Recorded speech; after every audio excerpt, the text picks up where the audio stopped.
नमस्कार प्रशिक्षुओं, आप सभी का बहुत बहुत स्वागत है आपके अपने करेंट हेवन के यूट्यूब चैनल पर। आशा करते हैं कि आप सभी लोग बेहतरीन होंगे और अपने लक्ष्य को लेकर डेडिकेट होंगे। यही उम्मीद है आप सभी से, और रहना भी चाहिए अपने लक्ष्य को लेकर डेडिकेट। जमाना क्या कहता है इसे नज़रअंदाज करते हैं, अपने काम पे लगन से लगे रहते हैं, जो कहता है सो सुनते चलते हैं हम लोग, है ना। चलिए, हम आज जो एक विशेष विषय के ऊपर बात करने वाले हैं वह है आपके डाउट हैं, जो कि बहुत सारे बच्चे, कम से कम टेलीग्राम पे भी मैक्सिमम बच्चे, एक सोनिया भारती भी हैं, और मतलब मैक्सिमम बच्चे कई बार इस चीज़ को हमसे पूछ चुके, सर क्या एक सब्जेक्ट को अगर मैं छोड़ दूं सुपर टेट में, वो भी वास्ट एरिया, वो बता रही हैं जो बच्चे बोल रहे हैं ना, जो मेरे भाई बहन बोल रहे हैं कि सर एक हम वास्ट सब्जेक्ट, एक वास्ट एरिया अगर छोड़ दें तो क्या सुपर टेट या फिर यूपी टेट क्वालिफाई किया जा सकता है। देखिए, ना ही मैं ये कहूँगा कि आप अगर छोड़ दें, एक सब्जेक्ट छोड़ रहे हैं तो दूसरे सब्जेक्ट में आप फुल मार्क्स लेकर आएंगे और बाकी सब्जेक्ट में फुल मार्क्स लेकर आएंगे। एक चीज़ ध्यान से सुनना प्रशिक्षुओं, जो यह दौर चल रहा है ना, यह कंपटीशन का दौर है, और इस दौर में जीतेगा वही जो हर सब्जेक्ट में माहिर है। समझ रहे हैं ना, हर सब्जेक्ट का वो एक तरह से कमान जानता हो, कमान संभाल सकता हो। हम ये नहीं कहते कि आप किसी एक सब्जेक्ट में, मैथ में धुरंधर हो तो सुपर टेट निकाल लोगे, यूपी टेट निकाल लोगे। मान सकता हूँ मैथ में अगर धुरंधर हो तो 30 नंबर का ही तो मैथ होता है, सुपर टेट में 20 नंबर का होता है, वही तो पा पाओगे। और अगर मैं कह दूँ कि 20 नंबर छोड़ के चला जाए तो भी सही नहीं है। तो आज इसी टॉपिक में बात करने वाले हैं, आप लोग अंत तक बने रहना। वीडियो को लाइक, सब्सक्राइब और शेयर करना आपका फर्ज है, ठीक है। आपके लिए, आपके हर एक कमेंट पर मैं वीडियो बनाने का पूरा भरपूर प्रयास करता हूं कि सटीकता से आपको जानकारी दिया जाए। और बहुत जल्द ही मैथ, रीजनिंग और जो सोशल साइंस है, मतलब कि जो ईवीएस वाला एक वास्ट एरिया है। ईवीएस का मतलब कि मतलब एसएसटी का मतलब आप यह समझा करें कि उसमें ईवीएस भी आएगा, इन्वायरमेंटल साइंस भी होगा, साइंस भी होगा। साइंस में मतलब फिजिक्स, केमिस्ट्री, बायो, ये सब आ जाएंगे, समझ रहे हैं ना। और दूसरी तरफ अगर मैं बात कर लूँ, आपके ज्योग्राफी भी आ जाएंगे, और प्लस पॉलिटी भी आएगा, प्लस आपका इकोनॉमिक्स भी आएगा। समझ रहे हैं ना, ये सब के सब मिलाकर आपका बनता है एसएसटी, जो कि आपके सुपर टेट में भी देखने को मिलता है। सही बात है, देखने को मिलता है भाई। 40 मतलब समझिए एक वास्ट एरिया होता है उसका। और प्लस अगर देखा जाए आपके यूपी टेट में भी 30 नंबर का देखने को मिलता है। पहले अगर कुछ सालों की बात करें, जब स्टार्ट हुआ था यूपी टेट 2011 से स्टार्ट हुआ था। 2012 में तो नहीं कंडक्ट कराया गया था, लेकिन 2011 में जब पहली बार हुआ था, 2013 में भी हुआ था, तो मैंने हिस्ट्री उसका खंगाला तो यही मुझे मिला कि पहले इन्वायरमेंट का मतलब सिर्फ इन्वायरमेंट था उसका। लेकिन बाद में कुछ यूपी टेट कराने के बाद, क्योंकि पहले जब स्टार्ट हुआ 2 बार कराया जा रहा था, अब तो 1 साल में, 1.5 साल में एक बार हो पा रहा है। समझ रहे हैं ना, इस बार होगा, निश्चिंत रहिए आप। इसके लिए मैं अलग से वीडियो बनाऊंगा, सुपर टेट, यूपी टेट कब तक हो जाएंगे। तो आप देख रहे थे यूपी टेट में 30 नंबर के जो क्वेश्चन अब आने लगे हैं ना। अगर आपने पिछले पेपर सॉल्व किए हों, पिछला अगर आपने यूपी टेट कोई सा दिया हो, तो आपको उसमें नॉलेज हो गया होगा कि हाँ, यूपी टेट में जो इन्वायरमेंट आता है ना, वह केवल इन्वायरमेंट से रिलेटेड क्वेश्चन नहीं पूछता है, उसमें हिस्ट्री भी रहती है, बापूजी के बारे में भी पूछता है, हमारे इंडिया के, भारत के या फिर नेशनल फादर के बारे में। हर एक जितने भी हमारे कॉन्स्टिट्यूशन है, जितने हमारे ज्योग्राफी पोर्शन है, जो करंट में न्यूज रहा था, उससे भी रिलेटेड सारी चीज़ें पूछ लेता है। तो इस वजह से हमें तैयार होना पड़ेगा और अच्छे से तैयारी करनी पड़ेगी, जिससे कि हमारा हर एक पोर्शन कंप्लीट हो सके। तो देखिए प्रशिक्षु, पहली बात है कि हम कंपटीशन का दौर चल रहा है। इस कंपटीशन के दौर में हम ये नहीं कह सकते कि हमें एक सब्जेक्ट छोड़कर चलना चाहिए, है ना। अगर हम एक सब्जेक्ट छोड़ते हैं तो इतना समझ लीजिए, जैसे कि मान लीजिए 150 नंबर का पेपर होता है, सुपर टेट की बात करता हूँ, मान लीजिए यूपी टेट की बात पहले मैं कर लेता हूँ। अगर मैं यह कह दूँ कि अगर 150 नंबर का पेपर होता है यूपी टेट में, अगर आप चाहते हैं कि मेरा मैथ कमज़ोर है मेरा है, तो मैथ को मैं साइड में रख दूँ, तो आपका पेपर कितने का हुआ? 120 नंबर का हुआ। अब सभी प्रशिक्षुओं का, हमारा अदर का 150 नंबर में कैलकुलेशन होगा, वो 150 में से नंबर पाएंगे। आप तो वैसे ही 30 नंबर मारे गए पहले से ही। अब आपका जो चेकिंग होगा 120 नंबर में होगा। लाना है 90 नंबर जनरल वालों को। तो पहले जनरल की बात कर लेते हैं, और जो BC ST हैं मेरे भाई बहन, तो उनको लाना है 82 नंबर पासिंग के लिए। तो इसका मतलब साफ साफ है कि आप पहले से ही कमज़ोर पड़ गए ना भाई। रण युद्ध के मैदान में आने से पहले ही आपका जो एक तरह से कमजोरी है वो पता चल गया लोगों को। आपका 120 नंबर में कैलकुलेशन होगा, लोगों का 150 नंबर में होगा। तो हम ये नहीं कहेंगे कि कोई सब्जेक्ट आपको छोड़ के चलना चाहिए। हाँ, मैं आपको स्ट्रेटजी जो बता रहा हूँ उसको ध्यान से सुनिएगा। जो सब्जेक्ट जो आपका एरिया कमज़ोर है उसको आप किस प्रकार से कवर करेंगे, ध्यान से सुनिएगा। इसको मैंने एक तरह से अनुभव के आधार पे बता रहा हूँ। जो आपके सामने बंदा है ना, बहुत हारा है, आज भी हारता है। और मैं सच बताऊँ आपको, मैं कभी ज़रूर बताऊँगा अपनी हिस्ट्री थोड़ी सी, क्योंकि कितने ऐसे एग्ज़ाम्स हैं जिसमें पॉइंट से रुका है। पॉइंट से छोड़ो मेरे भाई, डॉक्यूमेंट्स वेरिफिकेशन में छटे हुए हैं 2-3 एग्ज़ाम में, मैं बताऊँगा। और पॉइंट से तो मैं 3-4 एग्ज़ाम ऐसे ही, मतलब उसमें बहुत ही, मतलब कि चेहरा ऐसा हो जाता है ना कि छोड़ो सब कुछ, दुनियादारी से कोई मतलब ही नहीं है, मतलब कि हमारे लिए कुछ नहीं है, इस दुनिया में कुछ भी नहीं है, तो ऐसा लगने लगता है। क्योंकि उसमें काफ़ी ज़्यादा एक तरह से स्ट्रगल किया गया रहता है ना, तो आप इस चीज़ को समझेंगे।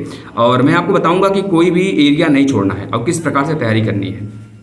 देखिए प्रशिक्षु, अगर बात करें सुपर टेट में तो 14 सब्जेक्ट होते हैं और यूपी टेट में माने तो 5 ही सब्जेक्ट होते हैं। देखिए जो मैथ होता है, जैसे कि एक प्रशिक्षु थी जो कह रही है भाई कि मैथ कमज़ोर है सर मेरा, लेकिन एक और भाई था मेरा जो कह रहा था कि सर मेरा इंग्लिश कमज़ोर है, सर मैथ बहुत स्ट्रांग है।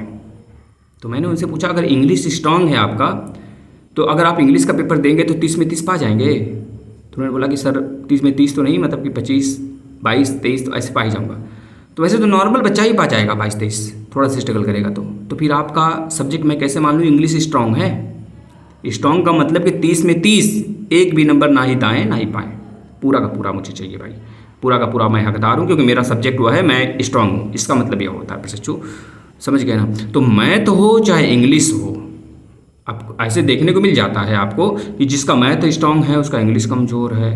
जैसे मेरा इंग्लिश कमज़ोर है, लेकिन यह भी नहीं कहेंगे कि हम 30 अगर नंबर का पेपर रहता है तो 30 में 26-27 नहीं ला सकते, बिल्कुल ला सकते हैं आसानी से। हाँ, लेकिन मैथ मेरा अगर सब्जेक्ट है तो मैथ में एक नंबर भी नहीं लेने दूंगा एग्जामिनर को, सारा का सारा मैं लेके आऊँगा, 30 में 30 लेके आऊँगा। यह पूरा का पूरा अंदर से आना चाहिए निकल के, समझ रहे हैं ना प्रशिक्षु। तो सामने आपके पास वह मंजर है, आप सोच भी नहीं सकते। अगर यूपी टेट आप देते हैं तो यूपी टेट के बाद तुरंत सुपर टेट लगेगा, आपको विश्वास भी नहीं होगा कि यूपी टेट का, विश्वास करो, मेरे ऊपर विश्वास करो। अगर ना हो सके ना तो अपने खास ऐसे व्यक्ति से पूछना जो आपको, मतलब कि जो आपको मतलब प्रेम करता हो, यह समझ लो, आपको चाहता हो कि हाँ आप सक्सेस हो, ऐसे व्यक्ति से पूछना आप, जो यूपी टेट का ज्ञाता हो, जो आपके घर में टीचर हो, है ना। तो उनसे पूछना कि सुपर टेट और यूपी टेट में क्या डिफरेंस है। पिछली बार जो एग्जाम हुआ था, जो कोई सिलेक्ट होगा आपके जान पहचान का, जो आपको बहुत मानता हो या भी चाहता हो कि आप सिलेक्ट हो जाओ, तो उनसे पूछना, वो खुद बताएंगे। जो यूपी टेट है ना भाई, 80% चीज़ें आपको सुपर टेट में देखने को मिलेंगी, ये निश्चित है। ये कोई कहानी यार वो नहीं हम रचना रच रहे हैं कि भाई चलो बच्चों को बहकाते हैं फिर कोर्स बेचते हैं। हम तो कोर्स बेचने का नामो निशान यार कभी मत लेना ये चीज़ें। मेरे पास 2 प्लेटफॉर्म है, लेकिन मैं कभी ऐसा नहीं करूँगा। एक करंट हेवन है जिस पे आप देख रहे हो, इस पर मैं अभी स्टार्ट करूँगा सारी चीज़ें फ्री में, है ना। और एक मेरा PBIS रैंक है, जो मैं उस पर PBIS रैंक, उस पर मैं एक तरह से मोटिवेशन वीडियो डालता हूँ, उसमें 50,000 प्लस सब्सक्राइबर हैं। तो आपकी मेहरबानी रही तो इसमें भी सब्सक्राइबर बढ़ेंगे, ना सही तो कोई बात नहीं। अब देखिए, जो बच्चे चाहते हैं कि मैं सुपर टेट निकालूंगा और मैं यूपी टेट निकालूंगा, यूपी टेट तो ऐसे ही नॉर्मली चीज़ें निकल जाएगा आपका, तो सबसे पहले हमें जो हमारा सब्जेक्ट स्ट्रांग है ना, देखो मैं इस बात पे इस बात से बिल्कुल भी इनकार नहीं करूंगा कि आप लोग अपना स्ट्रेटजी बनाएं, अपना समय बनाएं, टाइम टेबल बनाएं, समय सारणी बनाएं पढ़ने का। आपके पास जब जब समय मिले तब पढ़ने बैठ जाओ, लेकिन यहाँ तक ना प्रशिक्षु काउंटेबल होना चाहिए टाइम। कम से कम आपको 5 घंटे अभी से लगन से लगना है, 5 घंटे। क्योंकि जो टक्कर है भाई ना, जो यहाँ पर लड़ाई है ना, वो 18 लाख बच्चों में है, खतरनाक लड़ाई है। अगर 18 लाख में है तो समझ लो एक सीट पर, अगर मतलब कि 1 लाख वैकेंसी भी आती है तो आप देख लो एक सीट पे कितने बच्चे हैं, 18 बच्चे हैं, समझ रहे ना। 18 बच्चे हैं एक सीट पर, और 18 बच्चों में 5 बच्चे ऐसे निकलेंगे ना जो आप मतलब उसको छटनी करो, मतलब समझ रहे हो, 0 पॉइंट। अगर मान लीजिए किसी बच्चे का आ गया 88.1 2 3 4 5 6 7 8, तो 9 अंक तक काउंटेबल होगा, तब जाके उनको पीछे कर पाओगे। मतलब टक्कर वाले होंगे 5 बच्चे, तो उन 18 में से 13 को पिछाड़ना तो आसान होगा, जो थोड़े से अच्छे बच्चे होंगे पढ़ने में, लेकिन उन 5 को पिछाड़ना बहुत ही कठिन होगा। अगर 5 को पिछाड़ते भी हो तो हो सकता है डॉक्यूमेंट्स में आपको वो पिछाड़ दे। तो इस वजह से टक्कर की चीज़ें हमें मतलब कि कोई सब्जेक्ट तो छोड़ के नहीं चलना है। अब देखिए, आप स्ट्रेटजी बनाना अपना जैसे पढ़ते हैं वैसे बनाना, क्योंकि सबके स्ट्रेटजी अलग अलग होते हैं, पढ़ने के टाइम टेबल अलग अलग होते हैं, समय सारणी अलग अलग होते हैं, किसी के घर कब काम होता है, किसी को कुछ कम होता है काम होता है, वो अपने हिसाब से बनाते हैं। कुछ बच्चे टीचिंग करते हैं, टीचिंग करने के बाद पढ़ाई करते हैं, जॉब के बाद पढ़ाई करते हैं। कुछ बच्चे घर के सारे चीज़ संभालते हुए, खेती करते हुए, हर एक चीज़ देखते हुए पढ़ाई करते हैं। कुछ बच्चे स्ट्रगल करते हैं बहुत ज़्यादा, इकोनॉमिकल कंडीशन उनका ख़राब होता है तो वो पढ़ाई करते हैं। तो सबका कंडीशन अलग अलग है, तो वो आप तय करना अपना। लेकिन अब देखना, अगर आपका सुपर टेट तैयारी करना है तो सबसे पहले आपको यह डिसाइड करना है कि 14 सब्जेक्ट हैं, 14 में हमारा मैथ कमज़ोर है, तो मैथ को रेगुलर बेसिस पर 21 दिन तक लगातार आप 2 घंटे दो, बस 2 घंटे लगातार दो। टाइम टेबल उसका बना लो, अपने सामने रखो टाइम टेबल, हर एक चीज़ को किसी एक यूट्यूबर को, चाहे हमें फॉलो कर लीजिए, हम भी पूरा पढ़ा चुके हैं, हर एक सब्जेक्ट हर एक टॉपिक पढ़ा चुके हैं। लेकिन फिर से स्टार्ट करूँगा, 4-5 दिन में स्टार्ट हो जाएगा सारी चीज़ें। थोड़ी सी ना कैमरा अभी मैंने डिलीवर होने वाला, देखो कब हो जाता है कैमरा, तो मैं स्टार्ट कर दूँगा सारी चीज़ें फिर से ना। तो जब आप देखोगे कि एक एक चीज़ें जो हमारी हो रही हैं, मतलब इस जो टॉपिक वाइज तैयार हो रहा है, क्या बहुत सटीकता से तैयार कर रहे हैं, उसका नोट्स बनाइए अच्छे से। भाई देखिए, स्ट्रगल करना है मेरे भाई, स्ट्रगल नहीं करोगे तो पीछे रह जाओगे। दुनिया बहुत तेज है, आगे निकल जाती है। आप अगर माइंडेड हो, आप वीडियो देख के बस ऐसे काम चला रहे हो तो आप पीछे हो, आप सोच भी नहीं सकते कितने पीछे हो। समझ लेना, आप उस रेस में हो जहाँ पे कछुए और घोड़ों की दौड़ है, मतलब खरगोश और घोड़ों की, इतना समझ लो। तो कछुआ आगे निकलेगा, या वो कछुआ नहीं है कि रुकने वाला, या फिर खरगोश हो वो नहीं है कि रुकने वाला। खरगोश हो तो आगे निकलोगे। तो बस वही है, स्ट्रगल करने की दोनों को एक तरह से ज़रूरत है, दोनों अपने अपने जगह सही है, ठीक है ना। वह बहुत ज़्यादा मेहनती था तो आराम करने लगा, सोचा बाद में चलेंगे, कछुआ पिछाड़ दिया। तो यह स्थिति ना पनपे, इस वजह से हमें पहले से तैयारी करके रखनी है कि जब भी घड़ी आ जाए, वो दौर आ जाए, 22 दिन का 20 दिन का समय मिले ना, तो उसमें बस टेस्ट सीरीज 2-2, 4-4, 5-5, 6-6 एक दिन में ऐसे टेस्ट सीरीज लगाना पड़े। दिन भर मेहनत करो उसके लिए फिर। लेकिन उसके पहले तो मुझे सारे सब्जेक्ट कवर करने हैं, तो जो सब्जेक्ट कमज़ोर है उसको पहले स्ट्रेटजी बनाओ, उसका स्ट्रेटजी बना के मतलब सिलेबस निकालो, सिलेबस को अपने सामने रखो। 14 सब्जेक्ट है, मान लो कि आपका हिंदी एक ऐसा सब्जेक्ट है जो सभी भारतीय बच्चों का सही होगा, तो हिंदी को 3-3 दिन पे, जो आपका सब्जेक्ट स्ट्रांग है उसको 3-3 दिन पे, 4-4 दिन पे रिवाइज करो, 4-4 दिन पे, 3-3 दिन पे।